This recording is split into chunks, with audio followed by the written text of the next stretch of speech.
आज मैं आपके साथ शेयर करने जा रही हूँ रात की बची हुई रोटियों से 4 बहुत ही amazing recipes. Hi everyone, welcome back to my channel. तो आज की इस वीडियो में रात की बची हुई रोटियों का हम यूज करके बहुत ही अमेजिंग रेसिपीज बनाने वाले हैं। तो वीडियो को शुरू से अंत तक जरूर देखिएगा।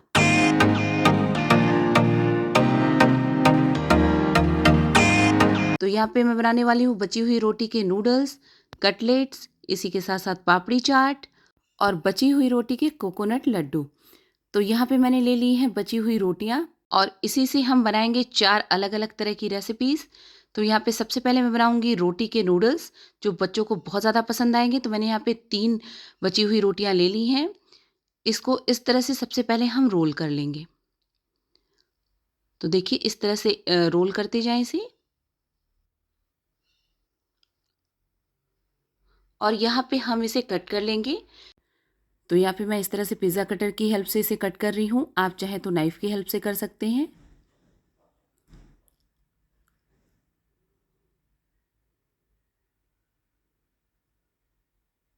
तो इस तरह से देखिए पतली पतली स्ट्रिप मैंने रोटियों की काट ली है। तो यहाँ पे बाकी की रोटियों को भी इस तरह से हम रोल करके पतली पतली स्ट्रिप कट कर लेंगे।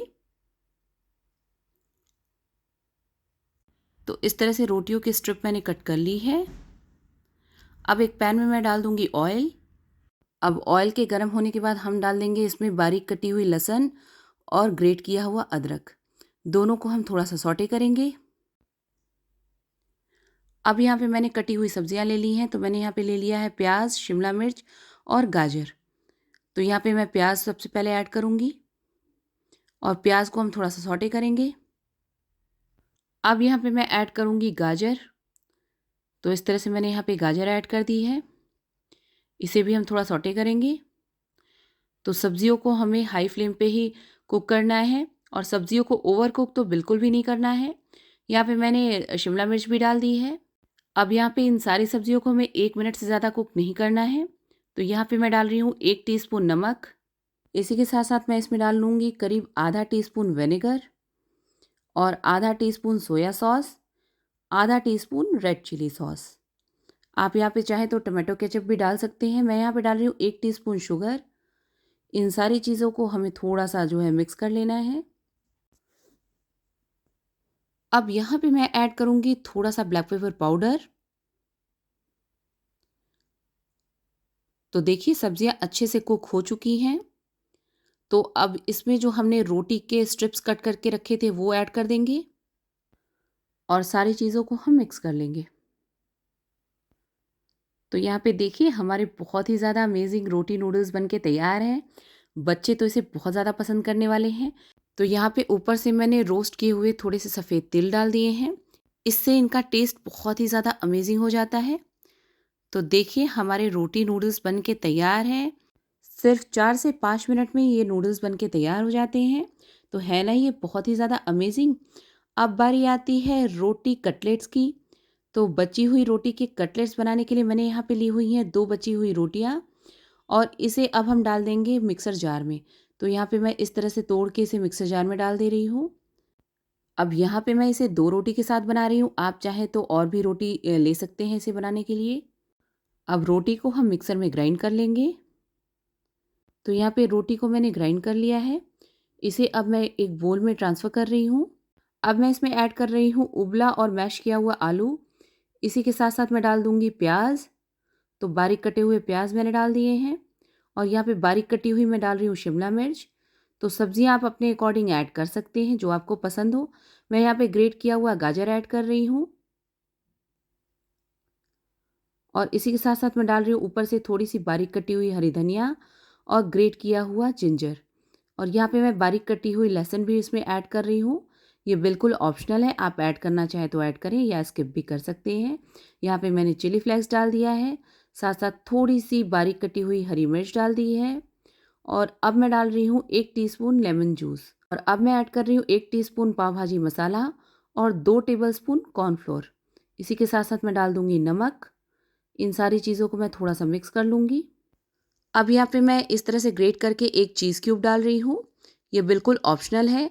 बच्चों को क्योंकि चीज़ बहुत ज़्यादा पसंद होते हैं तो आप चाहें तो इसमें चीज़ इस तरह से ऐड कर सकते हैं। और चाहें तो चीज़ को स्किप भी कर सकते हैं। अब यहाँ पे सारी चीज़ों को हम मिक्स कर लेंगे। तो एक बार फिर से मैंने यहाँ पे इसे मिक्स कर लिया है। तो अब इससे हम कटलेट बनाएंगे। तो यहाँ पे इस तरह से ये कटलेट आप चाहें तो राउंड शेप में या जो है ओवल शेप में कैसे भी बना सकते हैं, जैसे आपको पसंद हो। तो यहाँ पे इस तरह से ओवल शेप में मैंने इसे बना लिया है। तो एक कटलेट मैंने यहाँ पे बना लिया है। तो आप अपने मनचाहा कोई भी शेप इसे दे सकते हैं। तो इस तरह से इससे मैं सारे कटलेट्स तैयार कर लूँगी।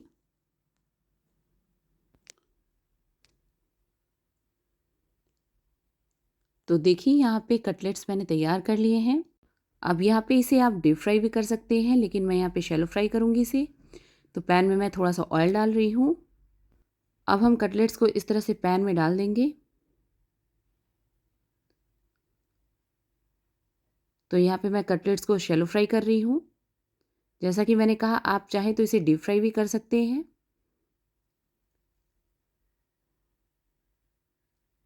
तो यहाँ पे इस तरह से इसे फ्लिप करते जाएंगे। जैसे जैसे एक साइड से ब्राउन होगा हम इसे फ्लिप कर लेंगे और दूसरे साइड से भी इसे इसी तरह से गोल्डन ब्राउन होने तक हम सेक लेंगे। तो यहाँ पे मैं थोड़ा सा ऑयल इसमें और ऐड कर रही हूँ और इस तरह से दोनों साइड से हमें जो है गोल्डन ब्राउन होने तक इसे सेक लेना है। तो यहाँ पे कटलेट्स दोनों साइड से अच्छे से गोल्डन ब्राउन हो चुके हैं। तो चलिए अब इसे सर्व कर लेते हैं। तो बची हुई रोटियों के बहुत ही ज़्यादा अमेजिंग कटलेट्स बनके तैयार हैं। अब कटलेट्स के बाद हम बनाएंगे बची हुई रोटी की पापड़ी चाट। तो यहाँ पे मैं एक रोटी ले रही हूँ और इसे इस तरह से पिज़्ज़ा कटर की हेल्प से मैं डिवाइड कर लूँगी। तो इस तरह से 4 पोर्शन में मैं इसे डिवाइड कर रही हूँ। ये देखिए बहुत ही आसानी से ये डिवाइड हो जाएंगे। तो 4 इक्वल पोर्शन में मैंने इसे डिवाइड कर लिया है। अब इसे हम ऑयल में फ्राई कर लेंगे। तो इसे क्रिस्प होने तक हमें फ्राई करना है। तो यहाँ पे दोनों साइड से हमें इसे क्रिस्प कर लेना है।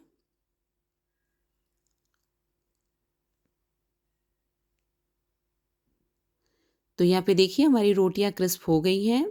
अब इसे हम निकाल लेंगे। तो हमारी रोटियां बहुत ही अच्छे से क्रिस्प हो चुकी हैं। इसे मैं एक प्लेट पे असेंबल कर लूँगी। तो यहाँ पे देखिए इस तरह से रोटियों को मैंने एक प्लेट पे असेंबल कर लिया है और मैं ले रही हूँ दही, उसमें डाल रही हूँ शुगर पाउडर।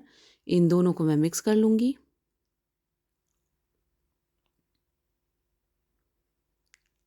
अब इन रोटियों के ऊपर मैं डाल दूँगी थोड़े से उबले हुए आलू के पीसेस। तो आलू के छोटे पीसेस मैंने डाल दिए हैं और ऊपर से मैं डाल दूँगी दही। तो ये जो मीठी दही मैंने बना के रखी है वो मैं डाल रही हूँ। अब यहाँ पे मैं डाल दूँगी बारीक कटी हुई प्याज। तो अगर आप प्याज नहीं खाते हैं तो वो स्किप कर दें। और यहाँ पे बारीक कटा हुआ टमाटर मैंने डाल दिया है। ऊपर से मैं थोड़े से और उबले हुए आलू के पीसेस ऐड कर रही हूँ। साथ साथ ऐड कर रही हूँ दही। और यहाँ पे मैं डाल दूँगी थोड़ा सा चाट मसाला पाउडर, थोड़ा सा काली मिर्च का पाउडर और थोड़े से भुने जीरे और धनिए का पाउडर। और यहाँ पे मैंने थोड़ा सा काला नमक भी ऐड कर दिया है। अब इसी के साथ साथ मैं डाल दूँगी थोड़े से स्प्राउट्स। तो यहाँ पे मैंने मूंग के थोड़े से स्प्राउट्स डाल दिए हैं। साथ साथ ऊपर से थोड़ी सी और दही ऐड कर रही हूँ और थोड़ी सी बारीक कटी हुई हरी मिर्च ऐड कर रही हूँ। इसी के साथ साथ मैं इसमें ऊपर से डाल रही हूँ थोड़ी सी हरी धनिया की चटनी और उसके ऊपर से मैं डाल रही हूँ थोड़ा सा टमाटो केचप। अगर आपके पास इमली की या खजूर की चटनी है तो वो डाल दें। ऊपर से मैं डाल दे रही हूँ बारीक कटी हुई हरी धनिया।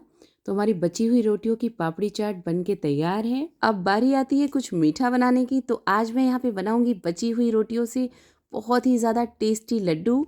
तो लड्डू बनाने के लिए यहाँ पे मैं 2 रोटियों को इस तरह से मिक्सर जार में तोड़ के डाल रही हूँ और अब इसे भी हमें ग्राइंड कर लेना है। तो यहाँ पे इस तरह से रोटी को मैंने ग्राइंड कर लिया है। अब एक पैन में मैं डाल रही हूँ 2 टेबलस्पून देसी घी और जो रोटियों को हमने ग्राइंड करके रखा था वो हम इसमें डाल देंगे और इसे थोड़ा सा भून लेंगे। तो कलर चेंज होने तक इसे भून लेना है। तो यहाँ पे 2 से 3 मिनट मैंने घी में इसे अच्छे से भून लिया है। तो अब ये भुन चुका है तो मैं इसमें ऐड करूँगी मिल्क पाउडर। तो यहाँ पे मैं 3 चम्मच मिल्क पाउडर ऐड कर रही हूँ। इसी के साथ-साथ मैं थोड़े से बारीक कटे हुए ड्राई फ्रूट्स ऐड कर रही हूँ। इन सारी चीज़ों को हमें मिक्स कर लेना है। अब यहाँ पे मैं डाल दूँगी डेसिकेटेड कोकोनट और इसे भी हम थोड़ा-सा रोस्ट कर लेंगे इन सारी चीज़ों के साथ। तो यहाँ पे 1 मिनट तक मैं इन सबको और रोस्ट कर लूँगी। अब यहाँ पे मैं डाल रही हूँ 3 बड़े चम्मच शुगर पाउडर। तो सब चीज़ों को हमें अच्छे से मिक्स कर लेना है। अब यहाँ पे मैं ऐड करूँगी 2 बड़े चम्मच दूध। तो यहाँ पे दूध मैंने ऐड कर दिया है। इसे भी हम मिक्स कर लेंगे। अब सारी चीज़ें बन के तैयार हैं तो हम गैस को ऑफ कर देंगे और इसे एक प्लेट में ट्रांसफ़र कर लेंगे। थोड़ा सा ठंडा होने के बाद हम इससे लड्डू बनाएंगे। तो यहाँ पे इस तरह से मैंने स्पैचुला से इसे स्प्रेड कर दिया है ताकि ये जल्दी से ठंडा हो जाए। तो यहाँ पे इस तरह से हम इससे लड्डू बना लेंगे।